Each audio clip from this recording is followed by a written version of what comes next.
Questions are being raised about how newly sworn-in Prime Minister Mark Carney will defend Alberta's economy. Premier Danielle Smith says his first priority should be to call an election. As for her next steps to tackle ongoing tariff threats, Smith made it clear she won't be retaliating with Alberta's energy exports. Stephanie Thomas reports. Mark Carney, do solemnly and sincerely promise and swear.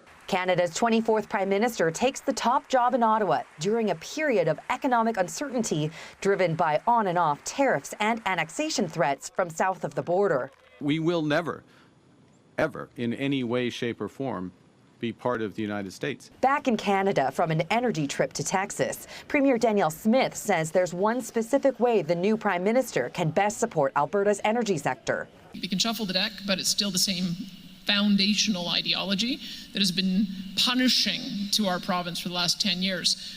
So we need an election to sort it out, and I hope that gets called sooner rather than later. While other provinces have threatened to punish the U.S. because of tariffs levied against Canada, Alberta has maintained a more diplomatic approach. Premier Smith says the effort to push back on U.S. energy security only angered the American government and that Canada will not succeed with aggressive tactics. Smith says Alberta's resources will not be used to try to punish the U.S. I have every intention to make that perfectly clear in every meeting, in every forum. We will not support an export tax. We will not support any kind of curtailment on energy. Experts say Ontario can't be compared to Alberta. They could literally afford to cut off energy without taking a major hit. Alberta, energy exports aren't less than 1% of our GDP. Smith has spent lots of time in the United States advocating for Alberta. Carlo Dade from the School of Public Policy says that she likely has a winning strategy in dealing with a precarious American government. So you're playing the long game, but you're also playing the short game. I think Danielle Smith is doing an excellent job of also thinking about the long game, and I don't see others doing that.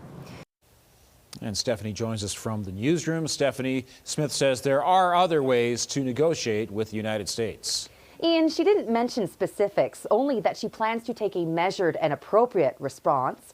She says the Americans value energy security as much as it values national security. Alberta exports $150 billion worth of energy every year. Now, the policy expert I spoke with earlier says that if the new Prime Minister wants to be successful in the tariff fight, he might want to call up Danielle Smith. Ian. Thank you, Stephanie.